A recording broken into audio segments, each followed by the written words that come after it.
ستارے کی قسم جب غائب ہونے لگے کہ تمہارے رفیق یعنی ہمارے نبی نہ رستہ بھولے ہیں نہ بھٹکے ہیں اور نہ یہ خواہش نفس سے کچھ بولتے ہیں۔ یہ قرآن تو ایک وحی ہے جو ان کی طرف بھیجی جاتی ہے، ان کو نہایت قوت والے نے سکھایا یعنی جبرائیل نے جو طاقتور ہیں۔ پھر وہ پوری طرح بیٹھے جبکہ وہ آسمان کے اونچے کنارے پر تھے، پھر وہ قریب ہوئے، پھر مزید نیچے آ گئے تو وہ 2 کمان کے فاصلے پر ہو گئے یا اس سے بھی کم۔ پھر اللہ نے اپنے بندے کی طرف جو حکم بھیجا سو بھیجا۔ جو کچھ انہوں نے دیکھا ان کے دل نے اس کو جھوٹ نہ جانا۔ کیا جو کچھ وہ دیکھتے ہیں تم اس میں ان سے جھگڑتے ہو؟ اور انہوں نے اس کو یعنی جبرائیل کو ایک اور بار بھی اترتے دیکھا ہے سدرۃ المنتہا کے پاس۔ اسی کے پاس ہمیشہ رہنے کی بہشت ہے، جبکہ اس بیری پر چھا رہا تھا جو چھا رہا تھا۔ ان کی آنکھ نہ تو اور طرف مائل ہوئی اور نہ حد سے آگے بڑھی۔ انہوں نے اپنے پروردگار کی قدرت کی بہت ہی بڑی بڑی نشانیاں دیکھی۔ بھلا تم لوگوں نے لات اور عزا کو دیکھا اور تیسری مورتی یعنی منات کو؟ مشرکو، کیا تمہارے لیے تو بیٹے ہوں اور اللہ کے لیے بیٹیاں؟ یہ تو بہت ہی بے انصافی کی تقسیم ہوئی۔ وہ تو صرف نام ہی نام ہے جو تم نے اور تمہارے باپ دادا نے رکھ لیے ہیں، اللہ نے تو ان کی کوئی سند نازل نہیں کی۔ یہ لوگ محض خیال و گمان اور خواہشات نفس کے پیچھے چل رہے ہیں، حالانکہ ان کے پروردگار کی طرف سے ان کے پاس ہدایت آ چکی ہے۔ کیا جس چیز کی انسان آرزو کرتا ہے وہ اسے ضرور ملتی ہے؟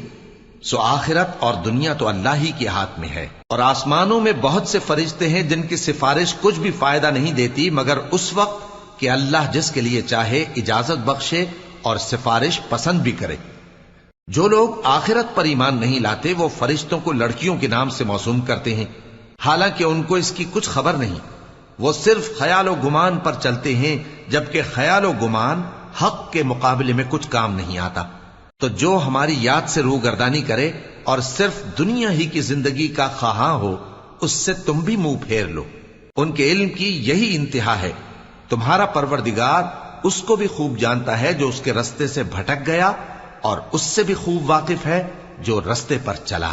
اور جو کچھ آسمانوں میں ہے اور جو کچھ زمین میں ہے سب اللہ ہی کا ہے، اور اس نے خلقت کو اس لیے پیدا کیا ہے کہ جن لوگوں نے برے کام کیے ان کو ان کے اعمال کا بدلہ دے، اور جنہوں نے نیکیاں کی ان کو نیک بدلہ دے۔ جو صغیرہ گناہوں کے سوا بڑے بڑے گناہوں اور بے حیائی کی باتوں سے اجتناب کرتے ہیں، بے شک تمہارا پروردگار بڑی بخشش والا ہے۔ وہ تم کو خوب جانتا ہے۔ جب اس نے تم کو مٹی سے پیدا کیا اور جب تم اپنی ماؤں کے پیٹ میں بچے تھے تو اپنے آپ کو پاک صاف نہ جتاؤ۔ جو پرہیزگار ہے وہ اس سے خوب واقف ہے۔ بھلا تم نے اس شخص کو دیکھا جس نے منہ پھیر لیا اور تھوڑا سا دیا پھر ہاتھ روک لیا؟ کیا اس کے پاس غیب کا علم ہے کہ وہ اسے دیکھ رہا ہے؟ کیا جو باتیں موسیٰ کے صحیفوں میں ہیں ان کی اس کو خبر نہیں پہنچی؟